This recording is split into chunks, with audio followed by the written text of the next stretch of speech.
అర్థున్నారు చెప్పు.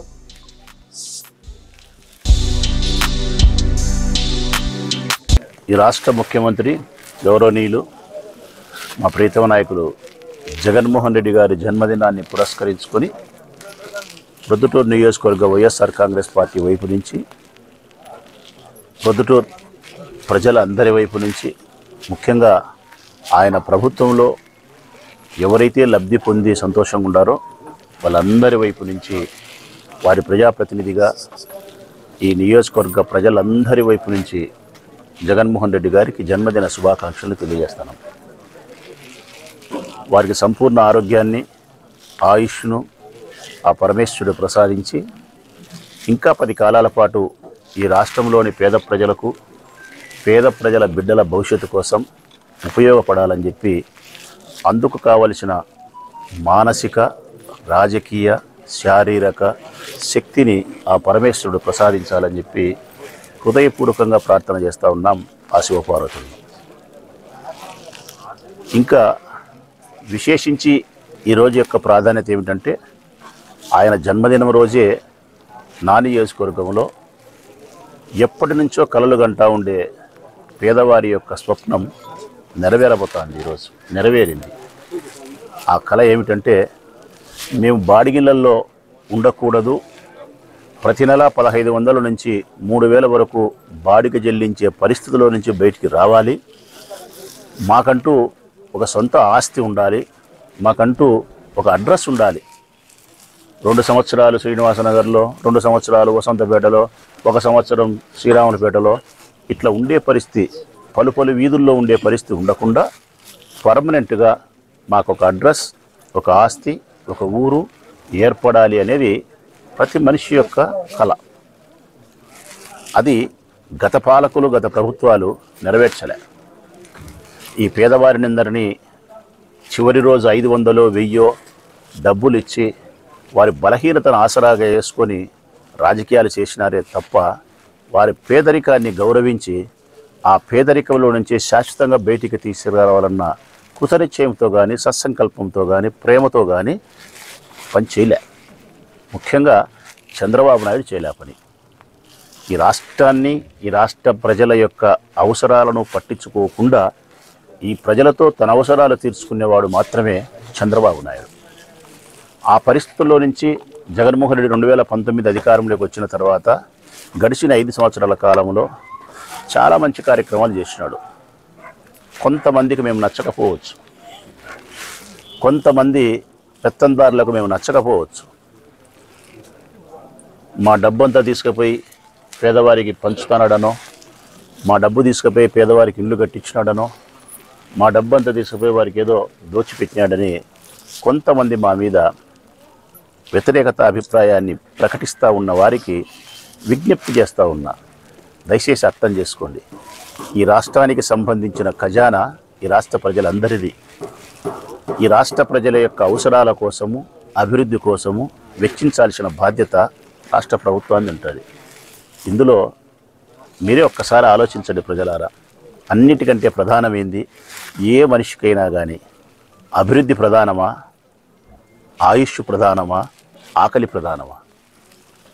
మనం బ్రతికింటే కదా అభివృద్ధి, ఆకలి తీరితే కదా మనం బ్రతికేది. ప్రతి పేదవాడు కోరుకుండేది మొట్టమొదట 3 పూట్ల 5,000 తన నోట్లోకి పోవాలని కోరుకుంటాడు. తర్వాత కోరుకుండేది, నా కుటుంబ సభ్యులతో కలిసి నేను 80 సంవత్సరాలు జీవించాలని కోరుకుంటాడు. ఈ 2 తర్వాతనే నాకు రోడ్డు కావాలా, కాలువ కావాలా, ఫ్యాక్టరీ కావాలా, మరొకటి కావాలా అనుకుంటాడు.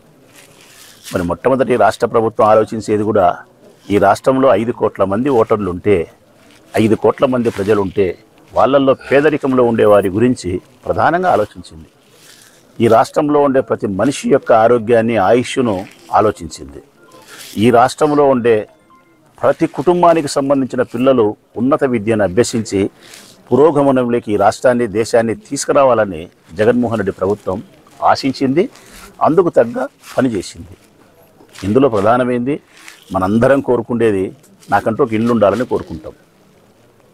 అదే ఈ ప్రొద్దుటూరు నియోజకవర్గంలో ఈ ఊరు ఏర్పడినప్పటి నుంచి ఒక్క రాజశేఖర రెడ్డి మాత్రమే ఒక్కసారి ఒక ప్లేస్లో అమృతానగర్ అనే ప్రాంతంలో కొన్ని ఎకరాల భూమినిచ్చి పేదవారికి ఇల్లు కట్టించే ప్రయత్నం చేసినాడు.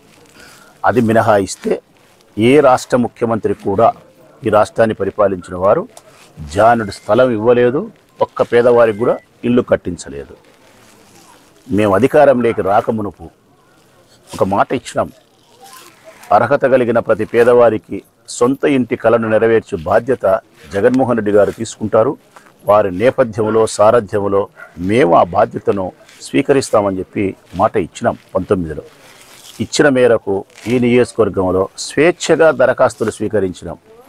ప్రతి ఒక్కరి వైపు నుంచి మీరు దరఖాస్తు ఇవ్వండి అని కోరితే నా నియోజకవర్గంలో 24,000 మంది పేదవాళ్ళు సొంత ఇంటిని కావాలని కోరుకునే వాళ్ళు అర్హత కలిగిన వారు తేలినారు.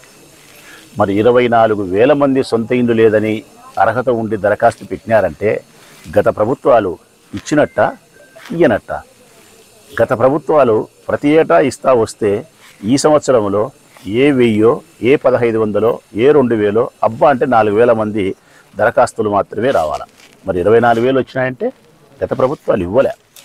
మరి మేము కూడా అట్లా కాదు, చౌక దుకాణంలో మనిషికి 5 కేజీలే బియ్యం ఇస్తామన్నట్టు మేము ఇంతమందికే ఇల్లు కట్టిస్తామని చెప్పి గత పాలకులు చెప్పినట్టే చెప్పి ఉంటే 24,000 మంది పేదవారికి దరఖాస్తులు స్వీకరించి ఎస్ మేము కట్టిస్తామని చెప్పం కదా.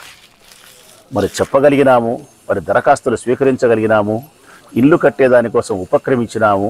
ఈ చొప్పున రాష్ట్ర వ్యాప్తంగా 30 లక్షల మంది పేదవారికి ఇల్లు కట్టించేదానికి వేల కోట్ల రూపాయలతో ఈ రాష్ట్ర ప్రభుత్వం జగన్మోహన్ రెడ్డి గారి నాయకత్వంలో ముందుకు వచ్చింది అంటే జగన్మోహన్ రెడ్డి గారికి వారి ప్రభుత్వానికి చిత్తశుద్ధి ఉంది, వారి ప్రభుత్వానికి పేదల పట్ల ప్రేమ ఉంది, వారి ప్రభుత్వానికి జగన్మోహన్ రెడ్డి గారి ప్రభుత్వానికి పేదల యొక్క అవసరాల పట్ల పూర్తి అవగాహన కలిగి గౌరవం కలిగి ఉంది.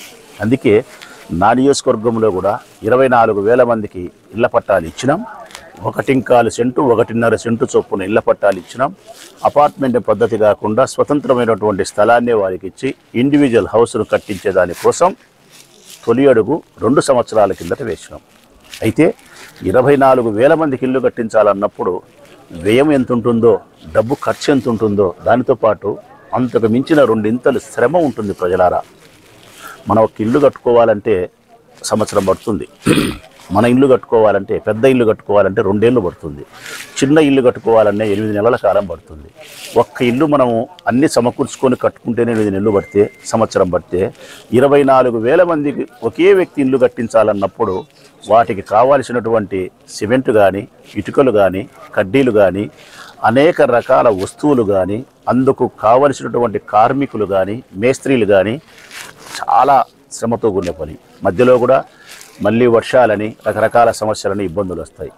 అవన్నీ మేము అధిగమించి ఇక్కడ లేకపోతే, అందుకు తగ్గ కార్మికులు అంతమంది లేకపోతే జార్ఖండ్ నుంచి కూడా శ్రామికులను తెప్పించి ఇక్కడే వారికి షెల్టర్ ఏర్పాటు చేసి 24,000 మందికి ఇల్లు కట్టించే కార్యక్రమం శ్రీకారం చుట్టాం. అందుకు ప్రజల వైపు నుంచి కేవలం తొలుత మాత్రం మొట్టమొదట మేమిచ్చే 1,80,000 రూపాయలు సరిపోదనే ఉద్దేశంతో మరొక 35,000 40,000 రూపాయలు మీ చేతిగుండా పడుతుందని చెప్పి పొదుపు సంఘాల్లో ఉండే మహిళలకు బ్యాంకుల ద్వారా ఆ రుణాన్ని ఇప్పించి ఆ డబ్బును మేస్త్రికి, ప్రభుత్వ కమిషనర్ ద్వారికి ఇప్పించి కట్టించే ఏర్పాటు చేసినాం. అయితే అది కూడా భారం అని చెప్పి ప్రజలు మరీ ఎక్కువ అభ్యర్థించడం చేత కట్టే విషయంలోనే కొంత రాజీ పడి ఆ 35,000ను కూడా వాళ్ళ దగ్గర నుంచి తీసుకోకుండా ప్రతి పైసా ప్రభుత్వం ద్వారానే చెల్లించి వారికి ఇల్లు కట్టించే కార్యక్రమంలో మరొక అడుగు ముందుకేసినాం. అట్లా ప్రయాణం జరిగిన ఈ 2 సంవత్సరాల కాలంలో మొట్టమొదట ఈరోజు సామూహికంగా ఇళ్ల పట్టాలలో ఇళ్లను నిర్మించి ఇచ్చిన మాట ప్రకారం వారికి సొంత ఇంటి కల నెరవేర్చి బీగాన్ని ఇస్తూ ఉన్నాం. బీగాన్ని ఇచ్చినాం. ఈరోజు మొట్టమొదట 1000 ఇండ్లు ఇస్తూ ఉన్నాం. మొట్టమొదట ఈరోజు 3 లేఅవుట్స్ ఉన్నాయి మనకు. ఒకటి పొట్టిపాడు రోడ్డు, ఒకటి మీనాపురము. ఇప్పుడు మనం ఉండేది సోమవారపల్లి గ్రామ పంచాయతీకి సంబంధించిన పొలాల్లో మనం ఉన్నాం. ఇక్కడ అక్కడ 3 చోట్ల కలిపి ఈరోజు జగన్మోహన్ రెడ్డి గారి జన్మదినాన్ని పురస్కరించుకొని 1000 మందికి సొంత ఇంటి కల నెరవేర్చినాం. దీని తర్వాత ఈ 30 తారీఖు లోపల అంటే ఇంకొక 9 రోజులు ఉంది. ఈ 9 రోజుల లోపల మరొక 1000 ఇండ్లు పూర్తి చేసి వారికి అందించబోతున్నాం. అంటే అన్నీ చాలా వరకు పూర్తయినాయి, చిన్న చిన్న పనులు ఉన్నాయి. ఈ 9 రోజుల్లో పూర్తి చేసి ఆ 1000 ఇండ్లు కూడా ఇస్తాం. అక్కడికి 2000 ఇండ్లు పూర్తవుతాయి. ఇక మిగతా ఇండ్లు జనవరి నుంచి ప్రతి వారము వారానికి ఒక్కసారి 200 కానీ 300 కానీ 400 కానీ 200కు తగ్గకుండా 400 వరకు 500 వరకు ప్రతి వారం ఇచ్చే ఏర్పాటు చేసి ఇస్తూ ఉంటాం. అది ప్రెస్ కూడా తెలుస్తుంది, ప్రజలు తీసుకుంటారు. ఇట్లా ఇక పూర్తి అయ్యేంత వరకు ఇస్తా పోతూ ఉంటాం. ఈ 3 లేఅవుట్లలో మేము పూర్తి చేసి ఇవ్వాల్సినవి 17,000 ఇండ్లు. 17,000 ఇళ్లకు గాను మేము అనుకునే ప్రకారము ఈరోజు 1000 ఇచ్చి నెలాఖరికి 1000 ఇస్తే ఇంకా 15,000 వరకు ఉంటాయి. ఆ 15,000 ప్రతి నెల ఇక 2,000 3,000 ఇస్తా పోతే మరొక 5 నెలల 6 నెలల కాలానికల్లా అన్ని ఇండ్లను పూర్తి చేసి ప్రజలకు అందించే కార్యక్రమాన్ని పూర్తి చేస్తాం. ఇందులో మమ్మల్ని ఎవరైనా తెలుగుదేశం పార్టీ విమర్శించాలంటే వారికి 2 విషయాలు చెప్తా ఉన్నా. ఇంత వినయంగా చెప్తా ఉన్నా అర్థం చేసుకోండి తెలుగుదేశం పార్టీ నాయకులారా. 2 విషయాలు. ఒక విషయము, మేము ఇండ్లు కట్టిస్తామని చెప్పి ₹1 లెక్క తీసుకోకుండా వాళ్ళకు కట్టించి బీగమిస్తామని చెప్పిన మాటను మీరు ఎగతాళిగా మాట్లాడడమో, విమర్శనాత్మకంగా మాట్లాడడమో, ఇల్లు కట్టలేదు అని చెప్పడమో, లేకుంటే 1.25 సెంటు స్థలమే 2 సెంట్లు ఇవ్వలేదనడమో, లేకుంటే 35,000 డబ్బు తీసుకున్నారని చెప్పి విమర్శ చేసే ఆ నోటికి నేను ఒక మాట అడుగుతూ ఉన్నా. అది వరదరాజిరెడ్డి అయినా సరే, ప్రవీణ్ కుమార్ రెడ్డి అయినా సరే, మరే తెలుగుదేశం పార్టీ నాయకుడు ఎవరైనా సరే, మమ్మల్ని విమర్శించే ముందు 1.25 సెంటు అని చెప్పి నువ్వేమన్నా 1/4 సెంటు ఇచ్చినావా? మమ్మల్ని విమర్శించే ముందు ₹1,80,000 అని చెప్పి నువ్వు ₹18 ఇచ్చినావా ఇంటికి?